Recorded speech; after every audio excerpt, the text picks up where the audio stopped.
Nandamuri fans ఎంతో ఆసక్తిగా ఎదురుచూస్తున్న అఖండ 2 షూటింగ్ ముగింపు దశకు చేరుకుంది.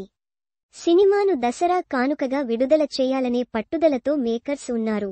కానీ ఆ సమయంలో ఉన్న పోటీ, వీఎఫ్ఎక్స్ వర్క్ బ్యాలెన్స్ ఉన్న కారణంగా దసరా కానుకగా విడుదల సాధ్యం కాకపోవచ్చు అని చాలా మంది అభిప్రాయం వ్యక్తం చేస్తున్నారు. సోషల్ మీడియాలో అఖండ 2 గురించి ప్రముఖంగా చర్చ జరుగుతోంది.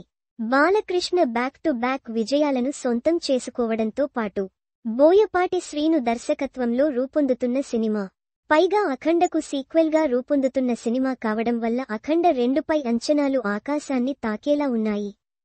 సాధారణంగానే బాలకృష్ణ, బోయపాటి కాంబో మూవీ అంటే బజ్ విపరీతంగా ఉంటుంది. అలాంటి బజ్కి ఏమాత్రం తగ్గకుండా అఖండ 2 సినిమాను బాలయ్యతో బోయపాటి రూపొందిస్తున్నాడు. అందుకు సంబంధించిన ప్రకటన వచ్చినప్పటి నుంచి అభిమానులు ఎంతో ఆసక్తిగా ఎదురుచూస్తున్నారు. బోయపాటి శ్రీను ఇతర హీరోలతో సినిమాలు చేస్తే జనాలు పట్టించుకోవడం లేదు.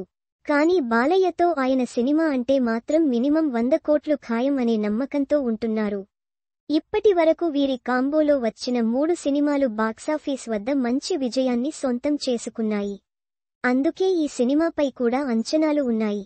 ఈ క్రేజీ సినిమా విడుదల విషయంలో నెలకొన్న సందిగ్ధంకి తెరపడాలని అభిమానులు కోరుకుంటున్నారు. సినిమా దసరా కానుకగా విడుదల అయ్యేది లేనిది ఈ 10వ తారీఖున క్లారిటీ వచ్చే అవకాశాలు ఉన్నాయి. అఖండ 2 సినిమా టీజర్ను బాలకృష్ణ బర్త్డే కానుకగా విడుదల చేయడం కోసం ఏర్పాట్లు చేస్తున్నారు. ఇప్పటికే తమన్ అందుకు సంబంధించిన బ్యాక్ గ్రౌండ్ మ్యూజిక్ను రెడీ చేశాడని తెలుస్తోంది. ఒకవైపు షూటింగ్లో పాల్గొంటూనూ మరోవైపు టీజర్కి సంబంధించిన ఏర్పాట్లను చేస్తున్నారని సమాచారం అందుతోంది. విశ్వసనీయంగా అందుతున్న సమాచారం ప్రకారం బాలకృష్ణ బర్త్డే సందర్భంగా అఖండ 2 తాండవం సినిమా రిలీజ్ డేట్ విషయంలో క్లారిటీ ఇచ్చే అవకాశాలు ఉన్నాయి. దసరాకి అఖండ 2 వస్తే బాగుంటుందని అభిమానులు చాలా బలంగా కోరుకుంటున్నారు.